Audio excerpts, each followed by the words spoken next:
Okay, let's talk about a word you've probably said a million times, school. We use it constantly, right?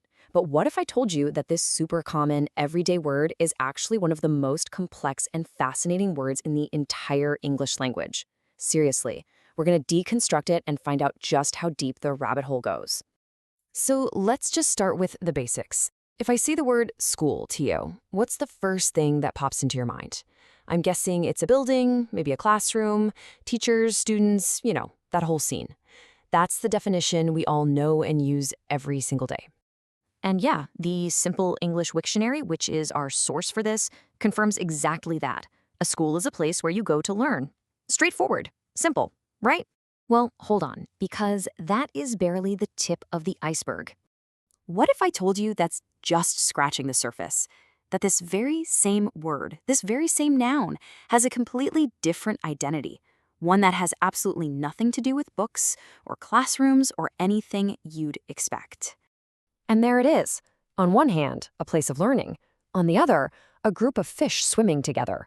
I mean, how can one little word mean two things that are so totally different? This is where English starts to get really, really weird and fun. But wait, we're not even done yet, because school isn't just a thing or a group of things.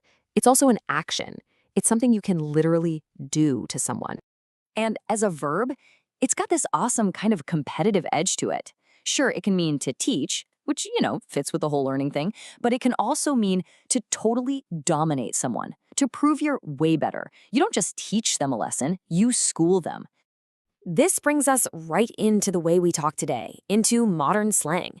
I mean, think about it. When you hear someone say they got schooled, it means they were beaten, they were bested. Heck, in gaming, it's basically the same as getting owned or pawned. This word is alive and kicking and changing right in front of us. Okay, let's take a step back. We have a place for learning, a group of fish, and a slang verb for winning. That is a lot of work for one little 6-letter word. So the big question is, why? What is it that makes this word so special? Well, the answer is in something called Basic English. This was a project back in the 1930s to create a simplified version of the language using only 850 words.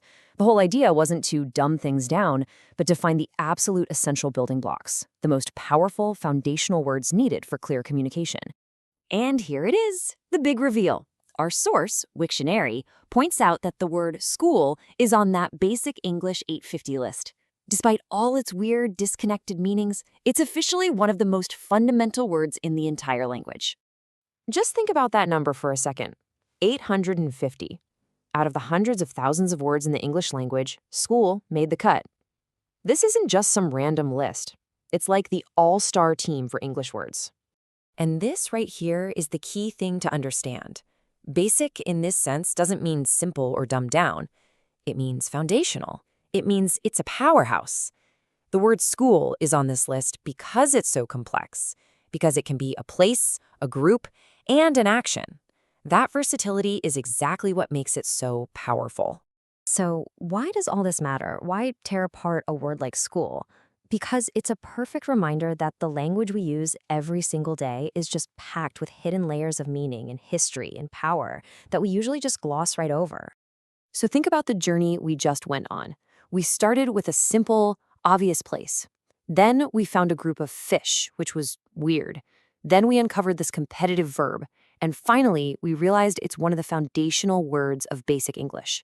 It's just amazing how much can be packed into one familiar word. So that leaves us with one final thought. If a word as common as school has all this hidden depth, just imagine how many other simple words we use every day are way more complex than we think. It's a really good reason to stay curious about the words that build our world. Thanks for coming along for this one.